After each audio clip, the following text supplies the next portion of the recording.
guys, so I just did the video on how to join your pieces of slab with by cutting 45-degree angles. One thing I do want to show you with your slabs is when you're trying to do something like, I mean, you guys are working on your shoes, right? So let's say this is the, you know, the bottom part of your shoe, like where your toes would go, okay? And you're going to attach it to the bottom part that you have already. One way to kind of keep its form, if it's a little too floppy, I don't have any newspaper, but I do have just like brown paper. You can use a brown paper bag. You just want to use something that's not plastic because you don't want it to stick. And brown paper is not going to stick to your clay.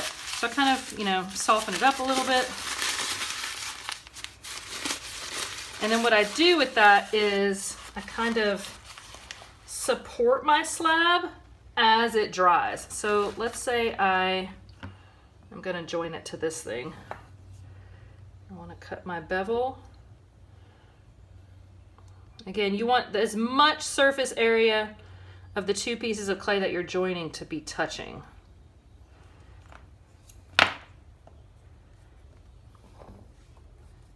And score it.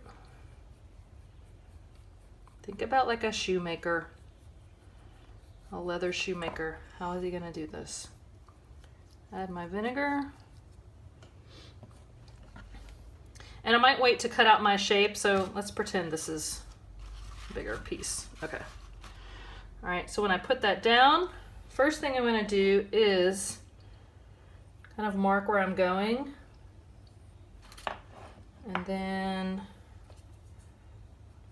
score that little area. Remember, your slabs sat out drying for a little while, so they're not as wet as they are when it's fresh out of the bag of clay. So you want to make sure you're scoring and slipping both pieces of clay. Otherwise, you're going to get cracks later. Okay, press that down. Remember, this was cut out of 45 down here, so it's actually meshing really well. It's not a butt joint. It's got that 45-degree angle, so I've got plenty of clay that's in touch with itself. Touch with itself. That sounded weird. Surface contact. Okay. This is staying up pretty well. If you didn't let your slab dry enough and it was kind of sagging, what you can do is take a little bit of newspaper and put it in there. And that can be your, you know, support for your shoe where you can do some other things to it and you're not going to worry about causing it to, you know, cave in on itself. And cut off your little extra there.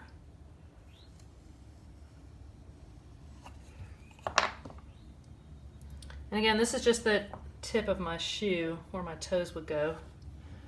You can smooth all that out. So you can work on this, and that paper kind of helps support it. You can use newspaper. I happen to have some brown craft paper, and I didn't have any newspaper. Magazines. You don't want to use anything that the clay is going to stick to. And then you can go and do all of your little surface details. But you see how easily that kind of covers over it, you know, instead of doing coils. All right, so we'll talk today about any other questions you guys have, and I can make more videos. See you soon.